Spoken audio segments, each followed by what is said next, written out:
Hi everybody, my name's Rachel, and I'm here today to share with you a little bit of my story. About 21 years ago, I found myself to be a motherless daughter. And about 2 years exactly after, nearly into the same month, I once again faced the sad reality of parent loss once again, and was a fatherless daughter. I lived in Cleveland at the time.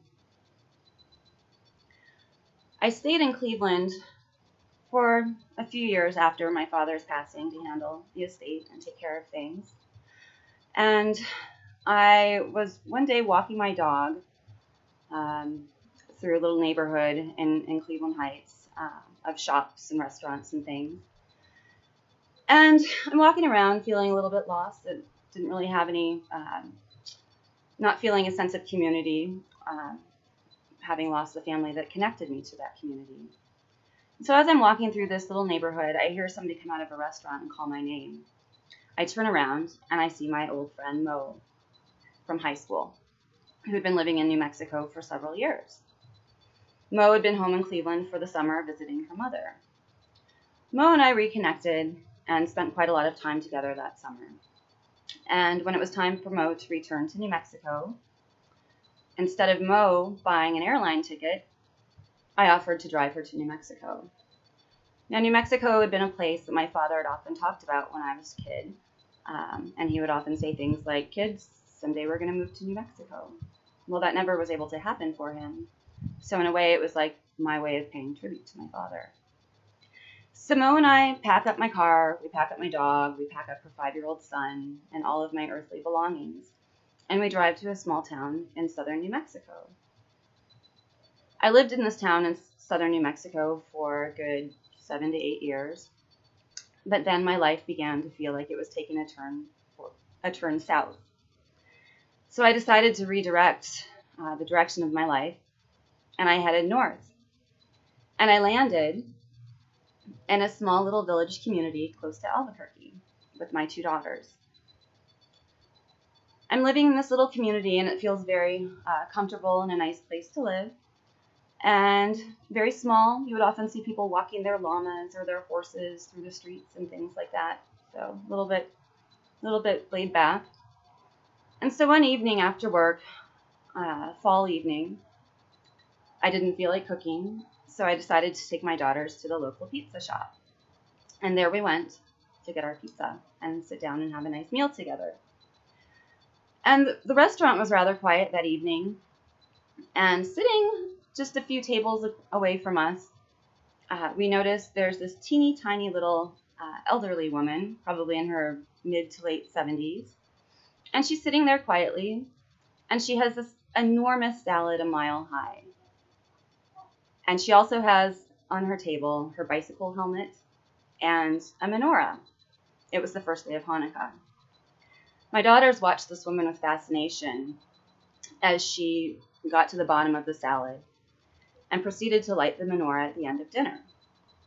Now, one of my best friends is Jewish, and we'd spent quite a lot of time with her. And my youngest daughter was familiar with Hanukkah and menorah and the ritual.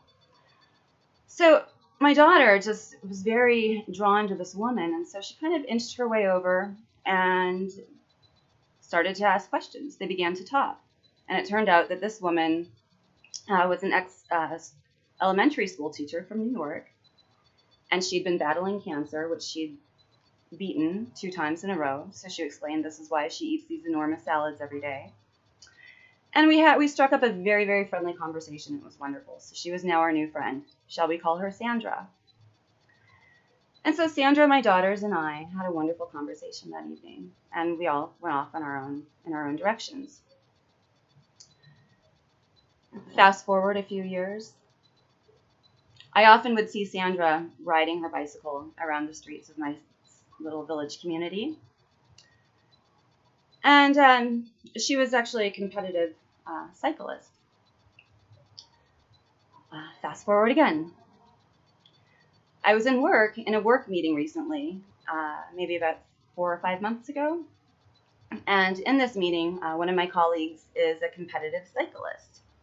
And so he was telling us this very funny story during the meeting where he had described being in a bicycle race in Santa Fe.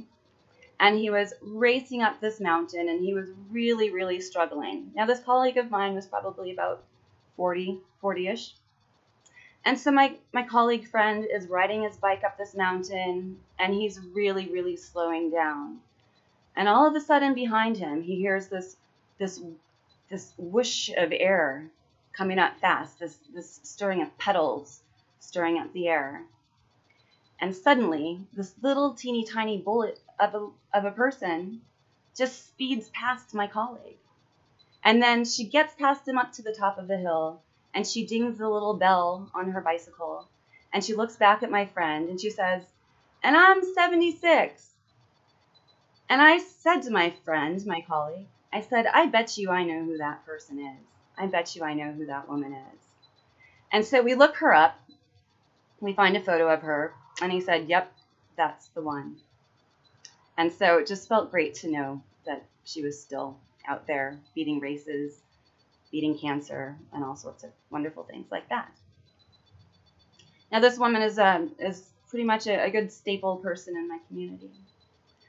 And so I'm fast forwarding now to a couple of weeks ago, where my boyfriend and I were invited to dinner by his parents after work one evening.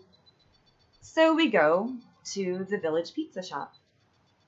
And we're sitting there all together, my boyfriend's son, my 2 daughters, and his parents. And in comes my friend Sandra, we'll call her. And she comes in and she sees me and she sees my boyfriend's parents. And they all greet each other so joyously. It turns out that she and my boyfriend's parents have been very, very good friends for a long, long time, and I hadn't known. And so as everybody was sitting together and talking and having a great time, this woman whispers into my boyfriend's father's ear that she was really happy that his son and I are together because she really liked us. And as I'm sitting there looking around the table at these people, all these faces, I finally feel a sense of community and that I've landed home. Thank you.